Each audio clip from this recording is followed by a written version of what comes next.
Hey guys! As most of you are presumably aware, one of the most basic rules of Scrabble is that the first play of the game must cover the central square, which functions as a double word score. Almost all physical Scrabble boards, as well as the computer board I'm using here, have this square marked with a star to make it blatantly obvious to players where they have to begin the game. Seems simple enough, right? Well, actually, you'd be surprised. There have been multiple recorded instances of fairly experienced Scrabble tournament players missing the center star on their opening play. Obviously, this isn't due to a lack of knowledge of the rules of the game. Like I said before, this is one of the most basic rules of Scrabble any new player learns. So these incidents can pretty much all be chalked up to sloppiness, haste, or some combination of those two things. And now you're probably wondering, okay, well, what actually happens if someone misses the star?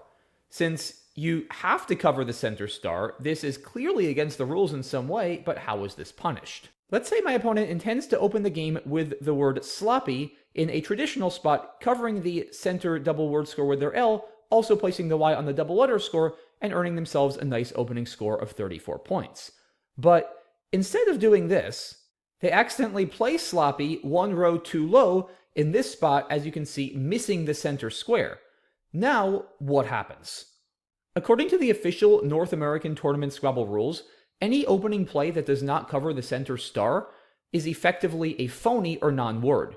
So that means the opponent has the option, but importantly, not the obligation, to challenge the play off the board, regardless of whether or not the play is actually a word that's in the Scrabble dictionary, which of course sloppy is. So in this situation, if my opponent played sloppy one below the center star, I have the choice of challenging this off the board. If that happens, then the game proceeds as it would after a more traditional challenge. The tiles come off the board, go back to my opponent's rack, they would score 0, and it's now my turn.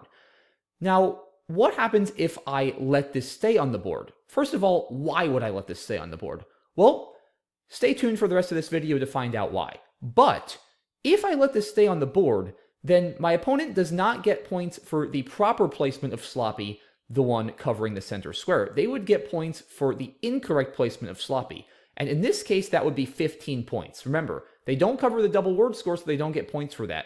The S and the O are on the double letter scores, but they don't have any other premium squares, so this play would add up to 15 points.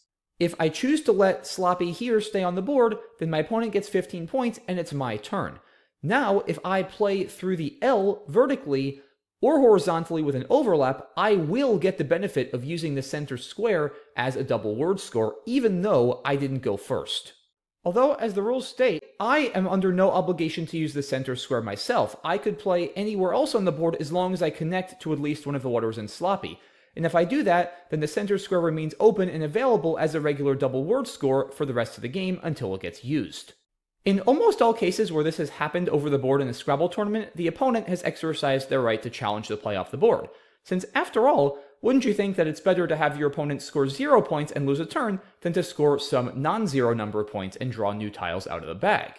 Well, usually, yes, except for one particularly notable scenario that happened once in a real Scrabble tournament. I admittedly don't have the full details, guys, including who the players were, so if anybody knows, feel free to fill me in. But what I do know is that player 1 opened with a 3-letter word where the U was the center tile. We're going to say, for the sake of this example, it was bug.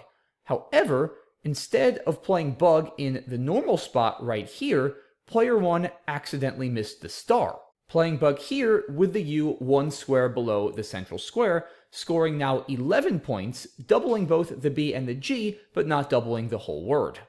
Player 2's rack, and this is important, was AEEGILO.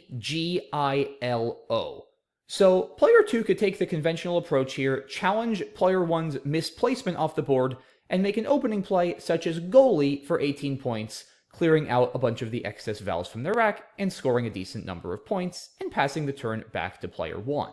However, instead of that, player 2 did something very unusual. They deliberately allowed bug to stay on the board, giving their opponent 11 points and 3 fresh tiles when they could have challenged it off, giving their opponent 0 and a lost turn. Why? Well, remember what I mentioned before, guys. If a player allows an opening play that misses the star to stay on the board, they can play through that play and even use the center square as a double word score of their own. So here, player 2 responded with eulogiae through the U of bug for a boatload of points. How many points exactly?